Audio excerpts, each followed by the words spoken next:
안녕하십니까. 우리 독학사 4단계 교양국어 강의를 한 양경모입니다. 반갑죠? 네, 많이 반갑습니다. 우선 그 편제 자체가 여러분이 가지고 있는 교재가 지금 1편이 국어학이고 2편이 고전문학, 3편이 현대문학으로 지금 편성이 되어 있습니다. 물론 자세하게 한 강씩 하나씩 다 여러분한테 잡아주면 좋을 텐데 문제는 우리가 합격을 해야지 않습니까? 그죠? 네, 그래서 합격에 위한 점수, 네, 거기에 대한 맞춰서 강의를 진행 좀 할게요. 그리고 여러분한테 이제 교재를 쭉 따라오시다 보면은 거기다 중요도 표시를 쭉 해놨거든요. 그래서 이제 여러분한테 좀 봐주십시오라고 한 부분들은 이제 여러분이 좀 봐주시고 또 뒤에 이제 실전 문제가 또 편마다 제시가 되어 있습니다. 지금 그죠? 네, 근데 우리가 또 뭐가 있어요? 그렇죠. 문제집이 또 있지 않습니까? 그래서 꼭 필요한 문제들, 여러분들이 이제 이 교재에서 이제 그 문제를 다 풀 수는 없고, 다만 누락되어 있는 문제들 있죠. 네, 그 부분은 우리가 문제풀이 시간에 또 끝에 보면은 우리 또 모의고사도 있지 않습니까? 그지? 그래서 그때 자세히 좀 하겠고, 여기서는 주로 이론 전개를 중심으로 강의를 해드리겠습니다. 자, 첫 시간에서는 우리 이제 국어학 부분에서 챕터 1이 이제 국어에 대한 기본 이해. 그리고 제가 이제 절별로 또 제시를 했거든요. 네, 그 중에서 제 1절이 언어로서의 국어하고 나와 있죠. 네, 그래서 언어의 체계, 그 다음에 언어와 사고 하고 나올 텐데, 자, 첫 시간은 제가 두 가지만 해드리겠습니다. 언어의 특성하고요, 언어의 기능 부분 있죠. 네, 이 부분을 첫 시간에서 강의를 할게요. 자, 이 언어의 특성인데, 여러분들 이제 그 챕터 기호로 보시게 되면은, 네, 자, 두 번째 돼 있죠 지금. 그래서 보통 언어의 특성 또는 언어의 일반성 이렇게 나올 거예요. 그래서 다만 이제 이 언어의 특성 부분에서는 기본적인 개념이 있지 않습니까? 그죠? 네, 깊이를 할 필요 없어요. 그래서 기본적인 개념하고 또 이것이 어떤 다른 거하고 연관시켜 가지고 비교를 줄 거예요. 이게. 자, 그래서 제가 이 언어의 특성에서 자, 기호성, 자의성, 사회성, 역사성, 분절성, 추상성, 개방성, 체계성, 선조성까지 이게 나와 있거든요, 지금. 그래서 여러분들 일단 이 부분에서 자, 뭘 봐야 될까요? 우리 시험 문제 뭘 봐야 될까요? 그래서 우선 첫 번째는 그렇습니다. 네, 각 특성의 개념을 숙지하시기 바랍니다. 그래서 개념 문제가 나올 수 있잖아요. 그래서 지문을 줘놓고 중간에다가 브랭크를 해가지고 거기다 집어넣어라 한 것도 있겠고 또 개념을 줘놓고 여기에 대한 예시가 아닌 것은 하는 거 말입니다. 자, 그렇다면 이 개념과 더불어서 이제 두 번째는요. 뭔가 비슷한 걸 비교한다. 자, 그래서 첫 번째는 여러분들이 이 자의성과 네, 이제 좀 설명드리겠습니다만은 이 유연성이라는 게 있습니다. 그래서 유연성 개념은 제가 이제 설명 안 해놨는데, 근데 이제 시험 문제는 그걸 비교합니다. 그러면 자의성과 유연성에 대한 개념. 다음 세 번째는 자, 비교합니다. 네, 자의성과 그렇습니다. 역사성의 관계. 자, 그 다음에 네 번째는 자, 사회성과 네, 역사성의 관계. 다섯 번째는 이제는 자의성과 그다음 네, 사회성의 관계. 네, 이렇게 해가지고 뭔가 비교를 해서 설명을 해보시기 바랍니다. 자, 이 밖에도 이제 거기에 나머지 이제 분절성이라든지 추상성, 개방성은 네, 개념을 통해서만 숙지를 해드리겠습니다. 이것은 제가 딱 네 가지 언어 특성만 말씀드릴게요. 쉽죠? 네, 좋습니다. 자, 언어라는 것은 기본성에서 우리 언어는 반드시 형식이 있고 반드시 내용이 있겠죠. 네, 그래서 첫 번째는 자, 언어의 내용과 네, 형식과의 관계를 어떻게 규명할 것입니까? 하는 것이겠죠. 자, 그러면 언어의 내용이라는 것은 언어의 의미가 되겠고, 자, 형식이라는 것은 음성, 그렇죠? 네, 말, 소리가 될 것입니다. 아마 여러분들 아마 전공에서 1단계 배웠을 때 이제 우리 전공 용어 의문어를 들어가 보면은 이 부분이 시니피앙, 시니피 이렇게 나오겠죠, 말이. 그죠? 네. 뭐 그런 용어들은 여러분이 알 것 같고요. 자, 이 내용과 형식의 관계에서 자, 첫 번째 단계. 자, 제가 뭘 비교한다고 썼습니까? 네, 바로 자의성과 유연성의 관계를 설명한다 얘기죠. 자, 간단합니다. 내용과 형식의 관계가 자, 약속에 따라서 자, 임의적이냐, 임의적이냐, 아니면 필연적이냐. 네, 이 관계를 얘기하는 거예요. 그럼 임의적과 필연적인 관계를 더 쉽게 합니다. 내용과 형식 관계가 여기는 임의적이니까 뭐겠습니까? 자, 다르다. 그죠? 이럴 때 다의 구조죠. 근데 이 필연적인 관계는 네, 항상 내용, 의미도 하나고 이걸 지칭하는 말소리도 하나뿐이다 하는 바로 이 특성이겠죠. 바로 용어로 한다면은 임의적이다. 자, 같은 말을 해보세요. 임의적, 무연적. 자, 이 특성을 우리는 뭐라고 한다? 그것을 자의성이라 한다. 그런 얘기죠. 자, 개념 한번 볼까요? 그래서 자의성 또는 임의성 또는 무연성 그랬습니다. 자, 말소리와 의미의 사이는 아무런 필연적인 관계가 없는 임의적이다라고 말입니다. 맞죠? 네. 그런데 필연적인 관계가 성립될 수도 있다. 이런 쪽으로 말입니다. 이게 함정이거든요. 바로 이 필연적 관계는 이걸 우리는 뭐라고 한다? 네, 이걸 유연성이라고 그래요. 이걸 유연성이라고. 그러면 자, 여러분이 해야 될 것이 있습니다. 뭐가 있어야 돼요? 바로 자의성이란 개념을 알았다. 그렇지? 둘의 관계가 임의적이다, 무연적이다 라고 말입니다. 그렇다면 이 자의성에 대한 여러분들이 뭘 마련해야 됩니까? 그렇습니다. 근거를 대봐라. 근거를 대봐라. 그래서 이 근거의 모습을 자, 여러분들은 4가지 정도로 한번 근거를 생각해 보시기 바랍니다. 자, 그래서 이제 그 아래쪽에 이제 개념은 자, 모든 언어가 어떤 의미를 전달하기 위해 한 가지로 정해진 말소리를 사용하는 것은 아니다. 각각의 말소리를 우연히 그렇게 결정된 것뿐이다. 여기까지 나와 있거든요. 그렇다면 저는 자, 옆에다가 이름을 쓰세요. 자, 근거 1. 다르다. 응? 뭐하고 뭐가 달라? 내용과 형식 관계가 다르다. 그러면 비교를 합니다. 가장 넓은 의미의 자의성은 우리나라 말과 다른 나라 말이 다르다. 쉽죠? 비교가 우리나라 말과 다른 나라 말이 다르다. 이게 첫 번째 근거. 다음 자의성의 두 번째 근거입니다. 이제는 우리나라 말만 기억하세요. 우리나라 말만. 자, 어떻게 돼요? 훈민정음 창기 당시의 옛나라 말과 현대 말이 다르다. 할 수 있겠죠? 네. 그래서 이 자의성과 역사성이 있잖아요, 이게. 그래서 자의성의 시간적 귀결을 뭐라고 그래요? 그것을 역사성이다. 이렇게 말하는 거예요. 이렇게. 자, 다음 세 번째 근거입니다. 자, 세 번째 근거는 현대 국어를 생각하세요, 이제. 경상도 말이 다르고 방언 말입니다. 그렇지. 제주도 말이 다르고 전라도 말이 다르고 각 지역의 방언이 다르다. 이것이 자의성의 세 번째 근거. 자, 다음 임의적인 약속이니까 자, 네 번째 자, 우리말에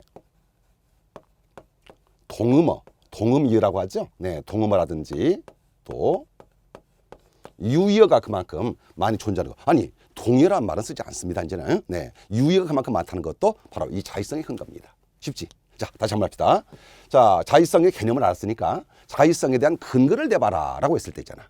자, 4가지입니다. 4가지 마세요. 자, 첫 번째 비교합니다. 우리나라 말과 다른 말은 다르다. 두 번째, 우리나라 말입니다. 옛나라 말과 현대 말이 다르다. 쉽지? 자, 세 번째, 현대 말이라면 각 지역의 방언이 다르다. 그렇지. 다음 네 번째는 우리말의 동음이어, 동음을 하든지 유의어가 그만큼 많이 존재하는 것도 이 자의성의 근거가 되는 것입니다. 자, 그렇다면 어떤 증거를 이렇게 묻습니다. 자의성의 두 번째 근거, 자의성의 시간적 규결을 역사성이라고 불렀습니다. 그렇다면은 옛나라 말과 지금의 말이 다르다라고 하는 것이 이 자의성의 근거인데, 자, 이게 함정이 뭔가? 바로 유연성이다. 이런 말이죠. 자, 개가 짖는 소리가 있습니다. 개소리 말입니다. 개소리. 뭐라고 합니까? 멍멍. 그때는 친구가 옛날과 현대의 말이 다르다가 자의성의 근거라고 그랬는데 이게 함정입니다. 세종대왕 때는 개가 짖는 소리를 뭐라 했을까요? 멍멍이었겠죠. 자, 그렇다면 문제 생겼습니다. 이제 옛날도 멍멍, 현대도 멍멍. 그럼 이게 자의성 아니잖아요, 이건 이제. 바로 이런 특성을 뭐라고 한다? 유연성이라고 한다. 아니, 조심해야 됩니다. 하나 더 있습니다. 이게 더 있어요. 그러면 이 유연성의 근거 그랬을 때 근거가 뭐가 나오느냐면, 그렇죠. 자, 음성, 상징어가 나와요. 음성 상징어. 자, 이런 말하는 이 음성 상징어 뭐죠? 또 시에서 말하는 상징어하고는 달라요. 시에서는. 여기서 말하는 음성 상징어는 좋아요. 자, 의성어라든지 의태어를 음성 상징어다라고 부릅니다. 그렇다니까 이제 공부할 때 그렇게 배운단 말이죠. 아, 음성 상징어는 자의성의 근거가 아니다. 큰일 납니다. 큰일 납니다. 자, 그럼 어떻게 이제 심을지 좀 봐요. 딱 그것만 해요. 그것만. 우리나라에서 개가 짖는 소리가 있다. 자, 우리나라에서는 개가 짖는 소리를 뭐라고 한다? 멍멍이라 한다. 이렇게 준다면 그건 자의성이 아니죠. 그것은 바로 유연성입니다. 그런데 이것을 비교합니다. 그렇지. 근거 첫 번째가 뭐 있었죠? 우리나라 말과 다른 나라 말이 다르다. 자, 우리나라 말에서 개가 짖는 소리를 우리는 멍멍이라 하는데, 그렇지. 일본어에서는 그것을 왕왕이라 하고, 영어권에서는 그걸 바우아우라고 하더라. 이렇게처럼 같은 음성 상징어지만은 우리나라 말과 다른 나라 말을 비교하는 이런 모습이 나왔을 때는 그건 뭐가 된다? 자의성. 우리나라 말만 줄 때는 그것은 뭐다? 유연성. 구분 되겠죠? 네, 바로 이 음성 상징어가 함정이었다. 그런 얘기죠. 좋습니다. 그리고 이 자의성과 역사성을 관계했을 때 이 자의성의 시간적 귀결을 뭐라고 한다? 그것을 역사성이라 한다. 이렇게 기억하면 되겠고요. 다음 세 번째는 이제 사회성과 역사성입니다. 근데 여러분들이 이제 그 개념을 보시면은 우리가 사회성이라는 것을 다른 말로 뭐라고 하죠? 네, 불역성, 바뀔 수 없다. 입에서 역사성은 가역성 또는 생명성, 바뀔 수 있다. 이러다 보니까 사회성과 역사성이 반대로 보이는 수가 많다. 그런 얘기죠. 큰일 납니다. 예, 반대 아닙니다. 제가 수업 시간에 큰일 납니다. 그러면 큰일 나는 겁니다. 그거는. 그건 반드시 조심해서 풀으셔야 됩니다. 자, 그래서 두 가지를 묶어주세요. 묶어서 저는 뭐라고 주냐면, 자, 이 둘을 묶어서 뭐라고 한다? 객관성이다. 그러는 거예요. 객관성이다. 그러니까 언어를 보는 관점의 차이예요. 자, 관점의 차이. 자, 개념만 가져갑니다. 자, 첫 번째. 언어를 보는 관점이 공시적 관점이냐 아니면 통시적 관점이냐. 말이 좀 어렵다. 그지? 어려울 거 없어요. 공시적이라는 것은 시간의 흐름이 없는 거야. 한 시대의 언어적 약속이다. 무슨 약속? 한 시대의 약속이다.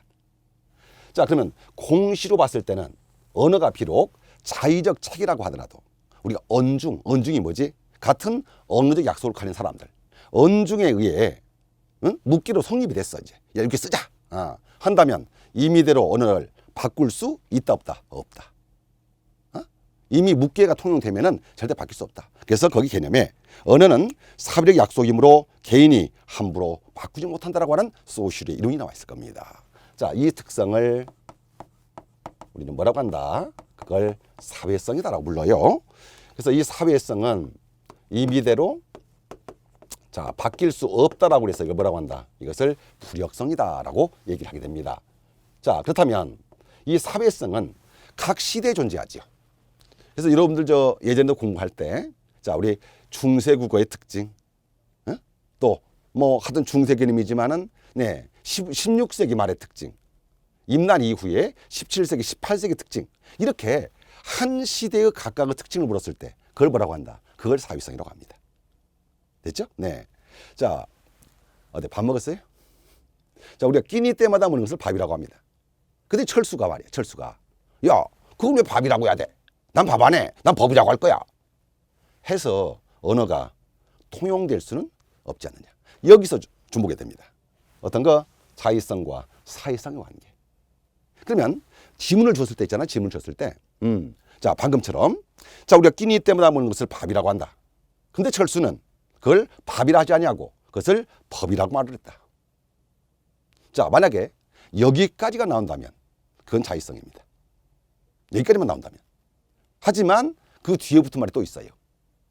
하지만 이 언어는 철수가 밥을 법이라 한다 하여 이 언어는 통용될 수는 없는 것이다. 주위 사람들이 그 말을 알아듣지 못했다. 라고 나왔다면 그때는 뭡니까? 그건 사회성입니다. 그래서 같은 한 지문이지만은 어느 단계를 묻는지 아니면 그 지문을 둘 다 줬습니다. 그래 놓고 여기에서 나타나는 언어 특성 둘을 골라라. 그치? 그때는 자의성과 사회성. 어디까지 나올지 알겠죠, 이제? 예, 바로 이것을 주목을 하셔야 됩니다. 자, 다시 한번. 밥을 법이라 했다? 여기까지 나온 거야, 여기까지. 여기 나타나는 특성이다. 그럼 자의성이지. 그러나 이 언어는 통일할 수가 없다. 됐습니까? 하나 묻는다면 끝을 보셔야 됩니다. 이건 사회성이죠. 근데 만약 그 상황을 같이 줘놓고 된다? 둘을 골라란다면 그건 자의성과 사회성의 관계겠죠. 네. 그래서 지문에 따라서 말이 달라집니다. 자, 이것은 네, 공시적 관점이니까 요걸 보통 뭐라고 하냐면요. 혹시 용어 중에 한 시대의 어느 특성을 봤을 때는 그걸 변동이라고 합니다. 뒤에 먼저 우리가 의문의 변동을 배울 거예요. 자, 이제 통시적 관점입니다. 그럼 통시적은 서로 다른 시대 언어를 보는 것이지요. 그렇죠? 네. 그럼 크게 보면은 옛날의 말이 이랬는데 지금 현대 말이 이렇다. 이런 식으로 말입니다. 서로 네, 다른 시대 언어를 비교하는 것이겠죠. 자, 그렇다면 언어가 비록 사회적 약속이라 하더라도 시간의 변화, 시간의 흐름과 언중의 약속이 변한다면 언어는 얼마든지 바뀔 수 있다 그런 얘기죠. 바뀔 수 있다. 네, 그 특성을 역사성이다라고 말합니다. 사백성을 불역성이라고 한다면 역사성은 뭐라고 하지요? 네, 역사성은 이것을 바뀔 수 있다 해서 가역성이다라고 설명하는 것이죠. 그러면 여러분들이 이제 아까 저 자의성에 근거했을 때, 자의성에 근거했었을 때 있잖아요. 네, 우선 네 가지 줬잖아요. 그럼 여기서 이 역사성에 대해서 자, 두 가지만 해볼게요. 자, 우선 첫 번째는 역사성이 되기 위한 전제. 역사성이 되기 위한 전제. 그럼 전제가 자, 둘. 전제가 둘. 첫 번째 전제입니다. 이 사회성과 역사성의 관계. 그렇지, 시간의 흐름. 한 시대냐, 서로 다른 시대냐. 그렇다면 첫 번째 전제는 시간의 경과다. 시간의 경과다. 해서 공시적인 사회성을 변동이라고 하면은 통시적은 이걸 뭐라고 합니까? 그렇습니다. 그래서 변천이다 그런 거예요. 변천. 자, 그러면 첫 번째 전제가 뭐였다? 시간의 경과. 좋아. 두 번째 전제 이제 시간만 흐른다고 해서 언어가 바뀌는 건 아니잖아. 자, 두 번째 전제는 언중의 약속의 변화. 자, 어떻게 한다고요? 시간의 경과와 언중의 약속이 변화할 수 있다면, 변화할 수 있다면 언어는 바뀔 수 있다. 그 특성을 뭐라고 한다? 그것을 역사성이라고 부른다. 어때 이제 사회성과 역사성이 반대로 안 보이죠? 아, 한 시대냐? 서로 다른 시대냐? 그렇지요. 그럼 두 번째는 이제 자의성의 역사성의 전제가 나왔으면은 그럼 역사성에 대한 근거를 내봐라 할 거 아니야. 이제 근거를 내봐라. 그래서 이 근거 형태도 자, 크게 보시면은 자, 세 가지 형태의 근거를 마련해 드리도록 하겠습니다. 그 전에 교재 봅시다. 자, 역사성. 자, 언어는 항상 고정되어 불변한 것이 아니라 자, 그 밑줄 한번 해볼까요? 네, 시간의 경과 하나. 시간의 경과. 자, 그리고 그 옆에 하나 더 써보세요. 시간의 경과와 언중의 약속이 변화한다면 언어는 끊임없이 바뀔 수 있다. 맞죠? 네. 자, 그리고 이 특성을 가역성이라고 하고 자, 거기 고딕체 봐보세요. 고딕체. 자, 여기 바로 뭐에 역사성의 근거가 있습니다. 자, 첫 번째는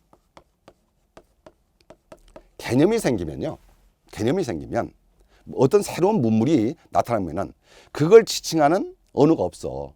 그럼 어떻게 돼야 돼? 언어는 만들어져야겠지. 그렇지. 자, 생성. 다음 두 번째는 자, 기존의 언어가요. 그죠? 네, 신장.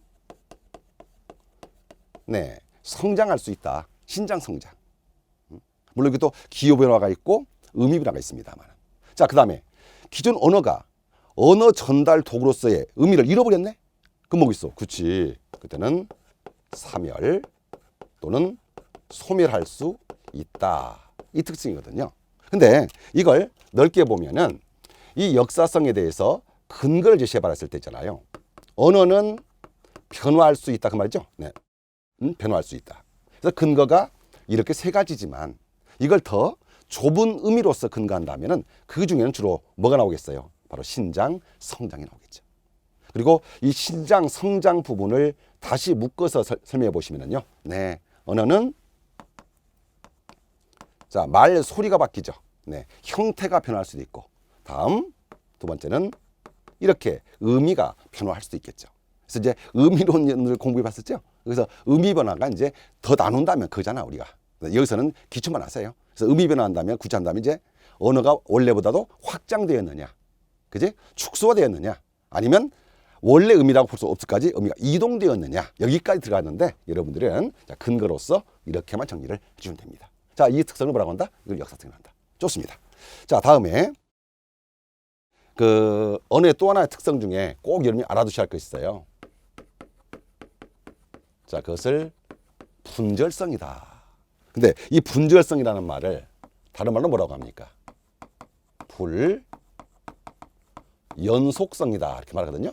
근데 분절성 또는 불연속성은요, 어떤 예시보다는 여러분들이 개념만 잡아주세요. 개념만. 자, 개념을 잡는다면은 개념.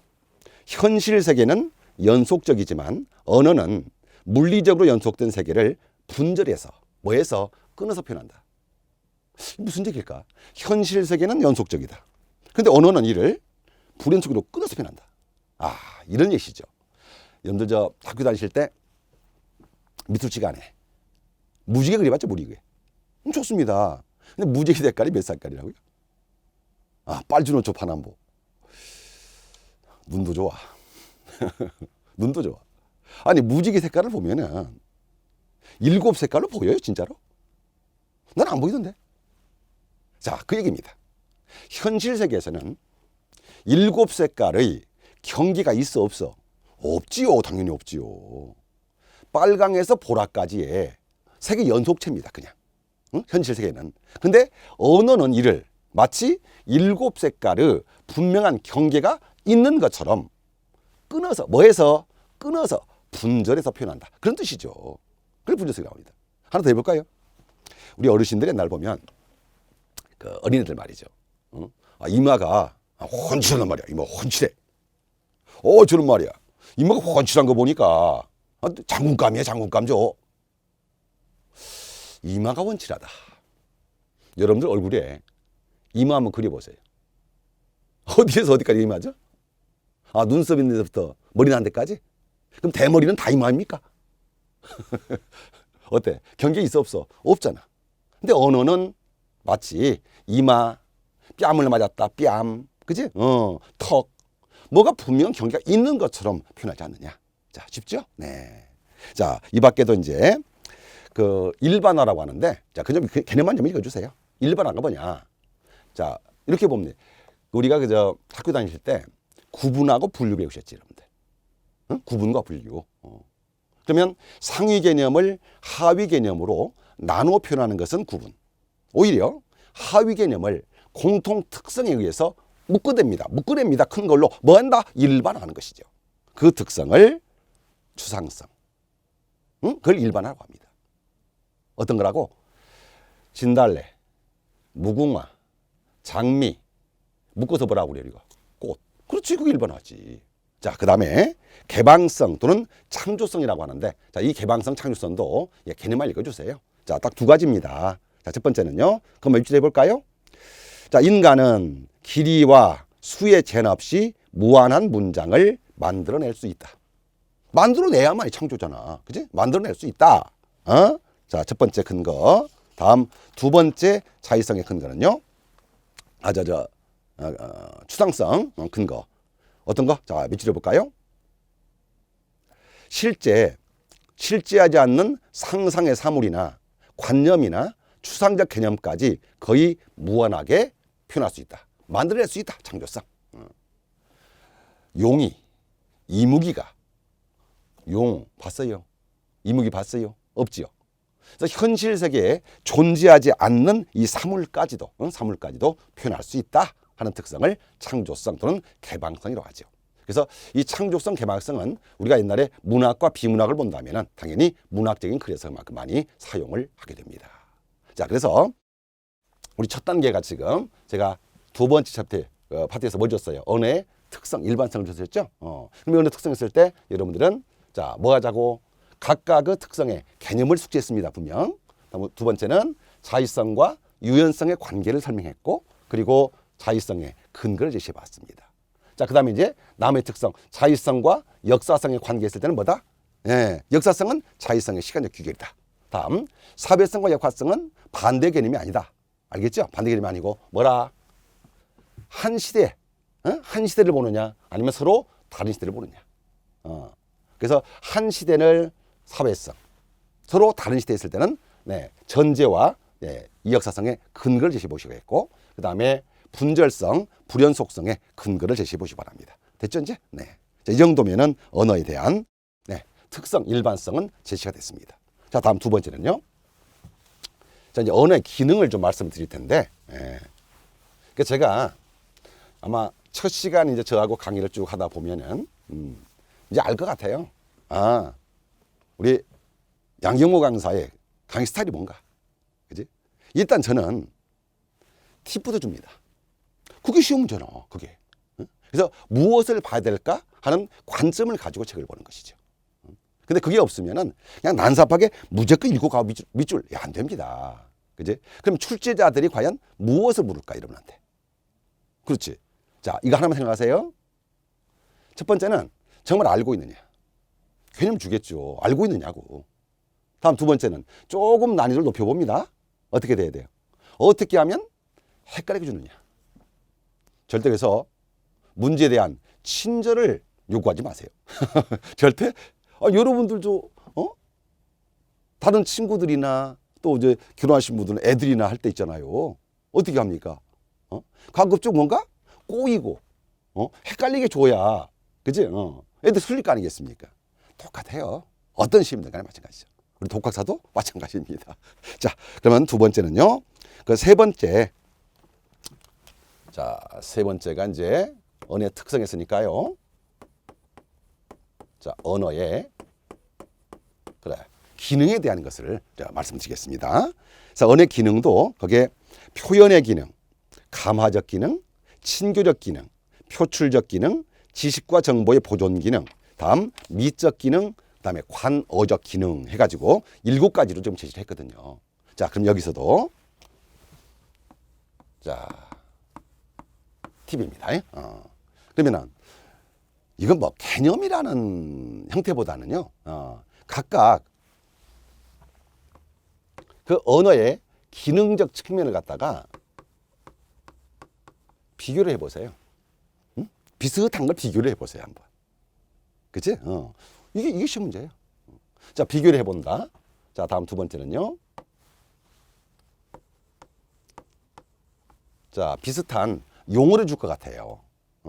그래서 예를 들어서 감화적 기능 하고 주지 않냐고 뭐라고 줘버려. 그렇지. 지령적 기능 이렇게 말이야. 이걸 용어를 바꿔버리면 이것도 헷갈릴 수가 있습니다. 네. 그래서 비교하고 그 다음에 용어 제시를 하겠고요. 그 다음에 이 비교하는 관점 있지 않습니까? 이 비교 관점이 자, 첫 번째는 자, 기능이란 말을 뺄게요. 네, 표현과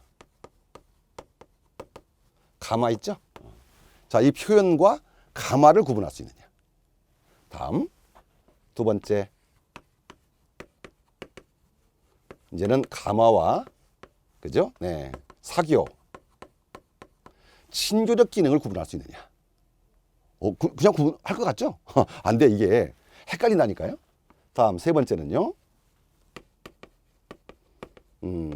표현과 비슷한 용어가 있겠죠, 이제. 바로 표출의 기능을 구분할 수 있느냐. 다음 네 번째는 거기에 미적, 시적 기능이 있을 거야. 미적, 시적 기능. 그리고 그 이제 뒤에 그 예시들이 있으니까 그래서 미적 기능하고 네, 감화적 기능의 모습을 같이 주는 경우도 있어 이게요. 자, 이렇게 해서 이 네 가지를 중심으로 해가지고 제가 강의를 해드리겠습니다. 자, 우선 첫 번째입니다. 자, 용어 자체는 그러니까 무슨 기능 했을 때 그 기능이란 말은 다 빼세요. 빼버리고 자, 큰 타이틀만 주겠습니다. 자, 첫 번째는요. 좋습니다. 자, 이 표현의 기능하고 비슷한 말, 뭘 구분하자? 네, 표출적 기능을 구분하겠습니다. 자, 표현의 기능하고 표출. 그러면은 다른 거 하지 마시고 특성만, 개념을 잡자니까. 그럼 이때 표현의 기능 그랬을 때, 자, 뭘 표현할까요? 뭘? 거기. 자, 화자의 심리 내용. 자, 밑줄 하세요. 자, 화자의 심리, 화자의 심리 내용입니다. 그럼 심리라면은 당연히 감정이나 태도입니다. 화자의 감정이나 태도를 제시하는 거. 그게 표현의 기능. 자, 이에 비해 그러면 이제 표출적 기능 그랬습니다. 그지? 그럼 차이가 그거잖아요, 지금. 자, 표출적 기능은요. 언어를 기호 이전의 용법. 언어를 자, 그 네 번째 나오는 표출적 기능입니다. 네 번째 거. 언어를 기호 이전 용법으로 거의 자, 다른 거 필요 없어. 심리가 아니고 얘는 본능이야, 본능. 본능. 그러니까 옆에 누가 있거나 없거나 한 게 없습니다. 그래서 어떤 거라고요? 표현 의도나 전달 의도가 없는 것입니다. 따라서 이것은 다만 표출된 것일 뿐으로 표현과는 구별하라. 뭐가 없다고? 감정, 심리과 관계 없다니까 그냥. 그래서 본능적인 놀람이라든지 기쁨이라든지 에고머니나 그런 거 있지 않습니까? 그치? 본능적인 놀람이나 기쁨들. 그래서 주로 감탄사나 독립의 계열 하면 되겠지. 자, 쉽지? 다음 두 번째는요. 자, 이 표현의 기능하고 구별할 또 하나가 무엇이냐면 자, 거기에 감화적 기능이 있어요. 그죠? 감화적 기능. 자, 그러면 감화적 기능이 가장 많이 나오는 것이니까 자, 다른 말로 해보세요. 자, 감화적 기능, 지령적 기능, 환기적 기능, 명령적 기능. 자, 뭐라고 한다고 다시? 네, 감화적, 지령적, 환기적, 명령적. 근데 거기에 자, 고딕체 보세요. 원래 감화적 기능, 이 개념이 그겁니다. 미래의 특정 행위나 사건이 일어나게 하거나 일어나지 않게 하며 그 성격이나 방향을 조정하는 기능으로 듣는 사람과 하여금 뭐라고? 특정 행동.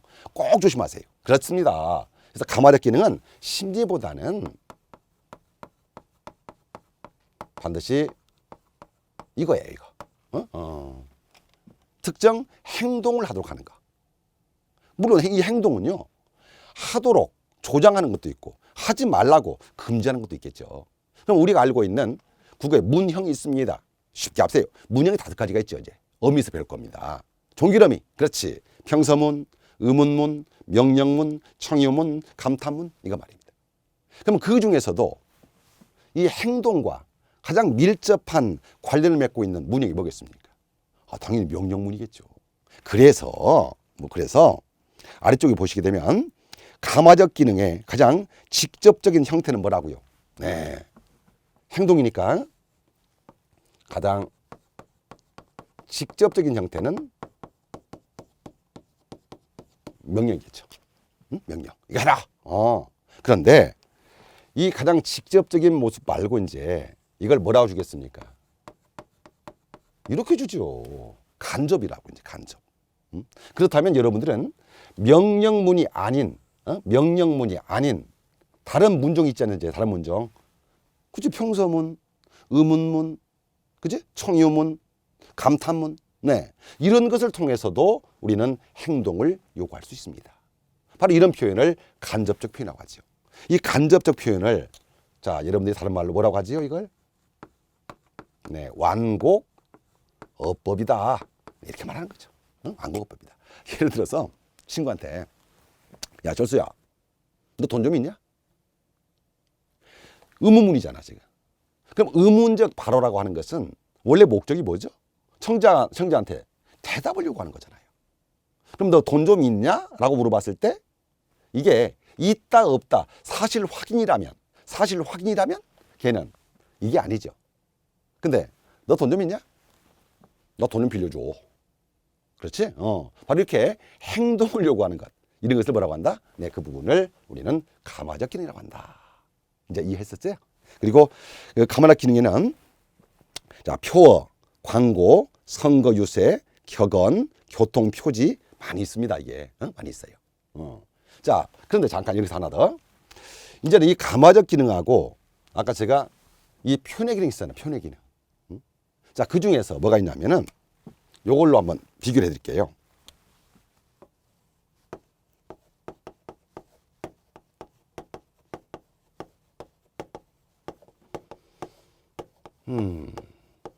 자, 요걸로 한번 볼까요, 한번? 자, 어서 출발하시지요. 이렇게만 주면은 얘는 표현의 기능인지 가마력 기능인지 모릅니다. 왜요? 자, 이게 상대방에 대한 태도잖아, 태도. 그래서 화자가 청자에 대한 어떤 태도를 요구했다면, 태도였다면 얘는 이쪽 기능입니다.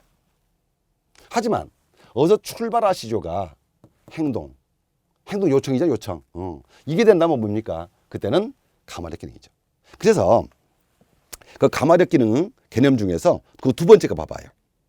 자, 말하는 사람의 마음을 표현한다는 점에서는 표현의 기능과 다르지 않습니다. 뭐가? 가마력 기능이. 하지만 듣는 사람에게 감화작용을 하여 실제 행동을 옮기도록 한다는 점에서는 차이가 있다. 그러니까 뭐라고요? 이어서 출발하시죠. 이 말이 말하는 사람의 마음 또는 태도 이런 것이었다면 이쪽으로 갑니다. 이건. 하지만 행동 요구를 하면 요청이죠. 네, 이건 이리 와야 됩니다. 바로 그래서 그 상황을 주고 그 괄호 속에다가 어떤 다른 개념이 있는가 없는가를 살펴보시기 바랍니다. 자, 다음에 또 하나는 자, 이제 무슨 기능이 있습니까? 그래요. 친교력 기능이 있습니다. 이제 친교력 기능. 그래서 친교력 기능 또는 다른 말로는 이것을 사교력 기능 그래요. 사교력 기능. 그래서 친교력 기능에서는 자, 그것만 볼까요? 말하는 사람과 듣는 사람의 친교 확보 및 친밀한 관계를 확인한다. 말하는 사람과 듣는 사람의 친교. 자, 그리고 뭐라고 했냐면은 세 번째는요. 언어 기호의 관습적, 개념적 의미는 중시되지 아니하고 발화, 언어 행위 자체를 중시한다. 자, 말이 참 어렵습니다만은 이런 거예요. 이 친교적 사교력 기능은 그 언어가 가지고 있는 본래, 다시 말해 개념적 의미가 있어 없어? 없어요. 단 분위기야, 분위기. 그러니까 화자와 청자가 서로 이미 다 알고 있는 상황이 돼야 돼요. 자, 어떤 거냐고? 우리말에서 대표가요. 네, 이거예요, 이거. 자, 뭐가 나올 것이다고? 인사 있지, 인사. 또 인사 또는 주로 날씨 이런 얘기입니다, 이게. 제가 그 예문은 그 제시 안 했는데 예문 한번 해볼까요? 이런 겁니다. 둘이 화자와 청자가 창밖을 보고 있습니다. 근데 창밖에 비가 엄청 와요. 폭우가. 그래서 폭우가 내리는 창밖을 보면서 한 사람이 그렇게 말을 합니다. 아, 참 오늘 날씨 사납네요. 근데 옆에 있는 사람이 그거 누가 몰라요가 쓸데없는 소리 하고 있어. 그건 사교력 기능이 아니죠. 그냥 날씨 얘기했다는 것은 그냥 분위기 확보예요. 다시 한번 해볼까? 여러분들 내가 맨 처음에 강의 시작할 때 그랬어요. 안녕하세요. 의문문이네. 그러면 제가 의사 입장이야. 이름이 환자 입장이고. 그럼 의사가 환자의 상태를 확인하기 위한 그런 의도에 발화했다면 그건 친교가 아니죠. 왜냐하면 안녕하세요 하고 물어봤으면 예 혹은 아니요라고 대답을 해야 할 거 아닙니까? 근데 여러분은 그 상황은 어떻게 했습니까? 안녕하세요 하니까 대답하기는커녕 안녕하세요 하고 다시 나한테 물어보고 있잖아요. 이제 어떤 것인지 알겠죠? 네, 그래서 그 전달 의도는 없는 거고 그냥 단순히 인사 상황을 제시해 보시기 바랍니다. 자, 그럼 여기에서 이제 함정을 뭐가 파느냐? 이거 한번 해볼까요? 이거? 자, 날씨를 줍니다. 그리고 예하고 주의하세요. 자, 아까 같은 똑같은 날씨인데 어떤 표현이냐? 아마 여러분들 이제 뒤에 연습 문제를 풀어보시면은 제가 그 문제를 제시했을 거예요. 자, 날씨입니다. 똑같은 날씨 얘기예요. 아내가 남편에게 이렇게 말을 합니다. 자기야, 참 날씨 좋다. 그리고 괄호 속에 뭐라고 준다고? 아내가 남편에게 말하는 간접적 표현하고 말입니다. 무슨 표현? 간접적 표현. 그러니까 날씨 좋으니까 뭐다? 놀러 가자고 말이야, 놀러 가자. 행동력으로 한 말이야. 그러니까 아까처럼 자, 오늘 참 날씨가 사납군요. 그리고 괄호 속에 뭐가 있다? 폭우가 내리는 창밖을 보며. 상황이 그밖에 없어. 둘이 보고 있단 말이야. 그건 단순히 인사 차원이지. 하지만 오늘 참 날씨가 좋군요 하고 아내가 남편에게 말하는 간접적 표현하는 것은 뭐다? 행동요구죠. 놀러 가자. 됐지? 그래서 비슷한 걸 줘놓고 어떤 상황 제시를 하고 있는가 항상 기억을 하고 문제를 풀어주시기 바랍니다. 아시겠지요? 좋습니다. 자, 이 밖에도 자, 여섯 번째는 자, 이런 기능이 또 있습니다. 자, 무슨 기능이요? 자, 미적 기능 또는 이걸 시적 기능이다 그래. 포이틱 펑션 그랬으니까 시적 기능이다. 그럼 미적 기능에서 자, 핵심을 고릅니다. 언어 예술 작품에서 주로 사용하는 것으로서 언어의 미적 가치를 추구하는 기능이다. 좋습니다. 좋습니다. 언어의 미적 가치를 추구한다 그랬어요. 근데 미적 가치를 지문 보면서 알 수 있겠냐 말이지. 그럼 이때 미적 가치 추구는요, 여러분들이 자, 두 가지의 근거를 제시해 보시기 바랍니다. 자, 첫 번째는 이거겠죠. 그래서 언어를 아름답게 꾸미려는 것이니까. 수사법. 자, 표현 기법이 나오겠습니다. 자, 다음 두 번째는요. 자, 맨 아래쪽을 보시면 이제 자, 여섯 번째 미적 기능입니다. 중요도 표시해놨죠, 제가요. 별. 이 경우 감정적 의미만이 아니고 언어의 형식인 음성이 주는 효과가 매우 중시된다.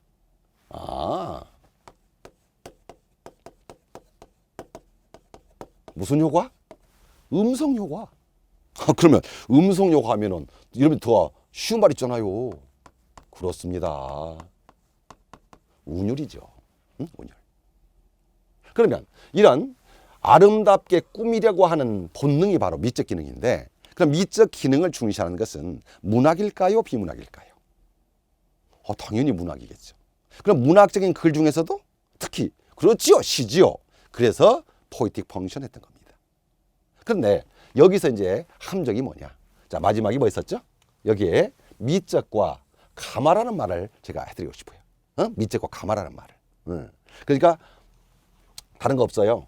이렇게 지문이 제시되어 있습니다. 그리고 그 뒤에 그 문제가 여러분들 이제 단원별로 해가지고 뒤에도 제시가 돼 있을 텐데, 이제 일일이 다 풀 수가 없고, 다만 나중에 문제풀이 시간에 그 문제에서 싹 다룰 거예요, 제가. 근데 거기에서 또 여러분한테 설명을 드릴 겁니다. 근데 거기에 어떤 그 작품을 제가 제시했냐면요, 우리 저 시조 중에 있잖아, 시조 중에.